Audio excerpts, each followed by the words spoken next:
Et puis, rebonsoir, on est toujours ici donc à la galerie 2112, où s'est tenue donc cette semaine du 11 au 17 octobre 2018 une exposition collective donc organisée par l'artiste peintre aussi donc Marisol Vera. Puis je suis à côté donc d'une artiste peintre qui a participé à cette exposition collective.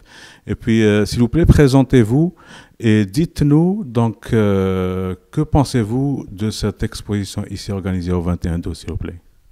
Je suis Carolina Echeverria, je suis artiste peintre depuis 30 ans et ça a été une surprise incroyable le jour que Marisol m'a appelée parce que j'avais l'impression que les Chiliens de Montréal n'avaient aucun intérêt sur les autochtones du Chili. Je travaille avec les autochtones d'ici et du Chili, ça fait 5 ans dans un collectif d'art qui s'appelle Native Immigrant. Native immigrant, on a dit ça, mais en espagnol, c'est immigrante nativo. Et l'idée, c'est de créer des ponts entre les immigrants et les autochtones pour développer l'amour pour la terre. Parce que l'immigration, c'est aussi une histoire d'amour. Et on doit comme retrouver la sagesse, l'esprit de la terre où nous sommes immigrés. Donc, quand Marisol m'a appelée, j'étais vraiment surprise parce que même les Mapuches avec qui je travaille au Chili m'ont toujours dit que leur plus grand chagrin, c'est que avant le coup d'État, pour le gouvernement de Salvador Allende, les Mapuches ils ont vraiment aidé la gauche. Ils se sont mis à côté pour avoir beaucoup plus de force. Mais le peuple chilien ne les a jamais donné l'appui dans leur lutte contre la dictature qu'ils ont jusqu'à aujourd'hui. Parce que la dictature de Pinochet a fini pour les Chiliens, entre guillemets, après quand il est sorti dans les années 80. Mais pour le peuple mapuche, les mêmes problèmes de la dictature sont toujours là. Si on va à la ville de Temuco, on voit, moi j'étais étudiante, j'ai vécu la dictature, c'est c'est comme si on était dans un film d'horreur, que tout est toujours là. C'est très caché, la torture, ils ont tué beaucoup de personnes. C'est vraiment comme si la dictature n'a jamais fini pour eux. Donc, moi, j'avais toujours l'impression que les Chiliens de Montréal n'avaient vraiment aucun intérêt de savoir les origines autochtones des gens de là-bas, les Mapuches. Donc, Marisol m'appelle, j'ai comme, waouh, il y a comme quelque chose qui a changé dans l'esprit de Chiliens de Montréal. Il y a eu comme une évolution. Alors, ça m'a donné un grand esprit. Alors, j'ai dit tout de suite, mais oui, avec grand plaisir.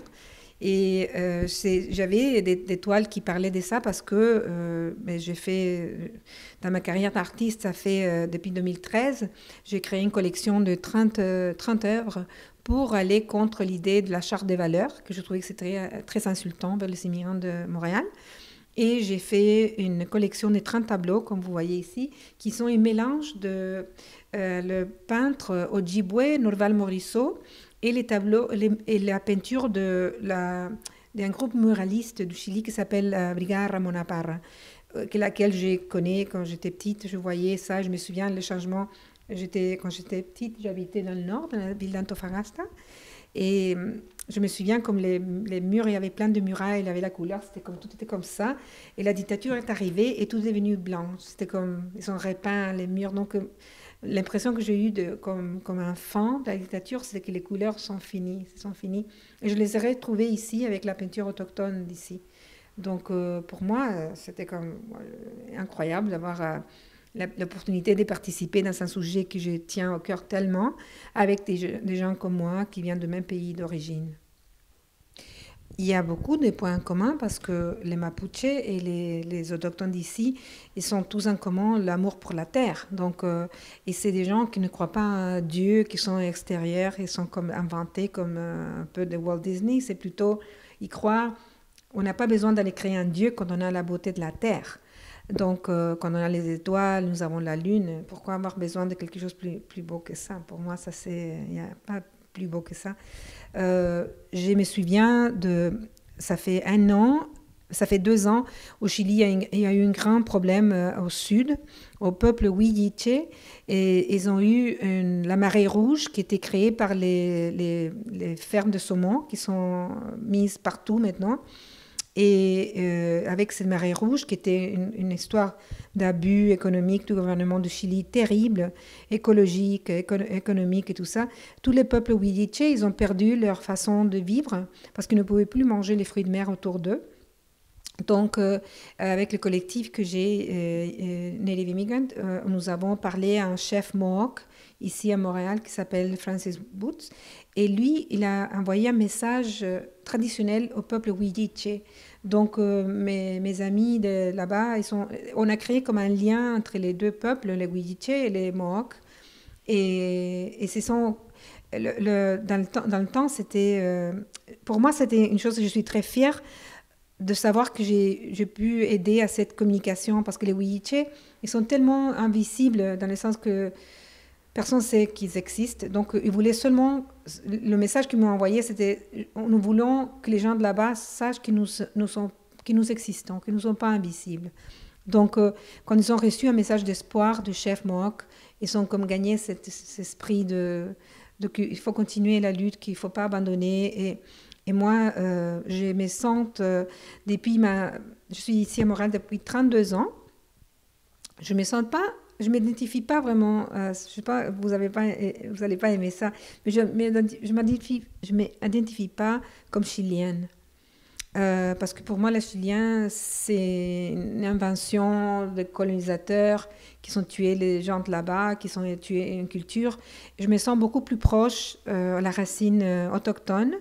Je me sens beaucoup plus proche aux valeurs des peuples autochtones, surtout les peuples mapuche.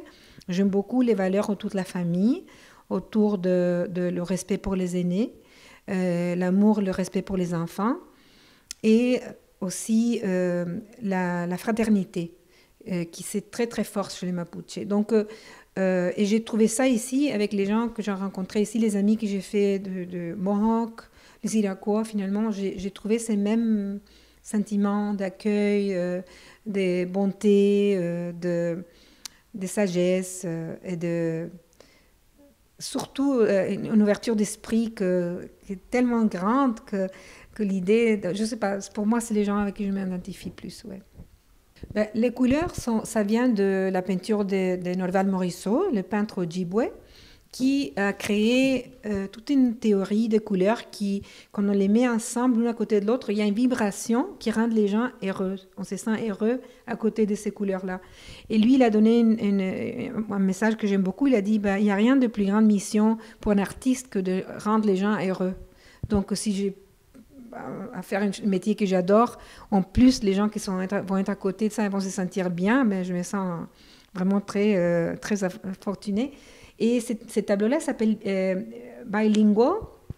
bilingue. J'habite à Montréal depuis 32 ans, où il y a toujours des chicanes des langues. J'habite mon foyer, mon mari, mes enfants sont polyglottes. On parle 5 langues à la maison parce qu'on a des cultures différentes. Donc, moi, je trouve que l'échange de langues, être bilingue, c'est très sexy. C'est une expérience qui est sensuelle, on peut enrichir la vie. Et j'ai trouvé que c'était comme une façon de changer les perceptions. Moi, j'aime beaucoup comme artiste changer les perceptions que les gens ont, les perceptions populaires des choses qui sont comme changer les négatives, la positive. Donc, à Montréal, au Québec, il y a toujours ce problème ils ont une relation de méfiance de la langue. Il y a une idée de forcer une langue. C'est pas nécessaire. C'est pas nécessaire parce que finalement, la langue, c'est une chose qu'on transmet par l'amour. Donc, moi, je n'étais pas obligée d'apprendre le français ni rien parce que je suis arrivée ici à 21 ans. Mais je me souviens d'avoir pris des cours de francisation et d'avoir aimé la culture qu'ils m'ont montrée. Donc, j'ai voulu participer, j'ai voulu parler aux gens. Donc, je dis, il faut apprendre le français. C'est comme quelqu'un qui veut aller jouer dehors. Tu veux parler avec les gens, non? Donc, ces tableaux-là transmettent mes sentiments vis-à-vis l'expérience de parler plusieurs langues et de l'échange culturel. Donc, c'est la culture Ojibwe et la culture du Chili de la brigade Ramona Parra, un groupe muraliste. Donc, c'est la femme avec le cultrón. Et ça, c'est un petit cadeau que j'ai reçu quand j'ai quitté le Chili. C'était pas une bonne expérience. Ma famille m'a pratiquement dit tu te débrouilles toute seule. Donc, j'ai pas eu de cadeau en partant, mais j'ai eu un oncle qui est venu me voir et m'a donné une petite céramique. C'était comme une... moi, je la gardais toujours, et je l'ai toujours gardée. Et j'ai voulu lui dire un jour, peut-être va se casser, donc j'ai décidé de l'immortaliser dans le tableau. C'est ça. Effectivement, c'est maternel parce que oui, c'est la mère, parce que la première voix que l'enfant écoute, c'est la mère. Et ils ont des dents au ventre. Donc, c'est le premier contact d'un être humain, c'est avec sa mère. Et la première voix qu'ils entendent, c'est la mère. Et c'est très marquant. Moi, je me souviens d'avoir parlé à mon fils en espagnol quand il est né. Et lui, il parlait que l'espagnol avec moi, le français avec son père. Avec mon mari, on s'est parlé en anglais parce qu'on s'est connus avant que je parle français. Donc, il parlait anglais à 3 ans. Et il a commencé à parler l'hébreu à 6 ans. Et le mandarin, parce que maintenant, il habite en Chine. Donc je pense que c'est bien de savoir que oui, c'est la langue maternelle, c'est notre langue de départ. C'est comme si on mettait nos enfants dans un petit bateau, on les poussait dans la rivière. Et après, et les enfants, c'est important de savoir que le cerveau est prêt à apprendre plusieurs langues des très très jeunes. C'est les enfants, ils comprennent très bien avec qui ils parlent chaque langue. Donc oui, la langue, c'est quelque chose de maternel. Donc, et c'est pour ça que j'aimerais... Et la mère, la mère la plus grande, c'est la terre. Donc, j'ai essayé d'apprendre Mapudungun et je connais quelques mots aussi en Mohawk. Ça m'intéresse beaucoup. Je prends des cours de Mohawk aussi.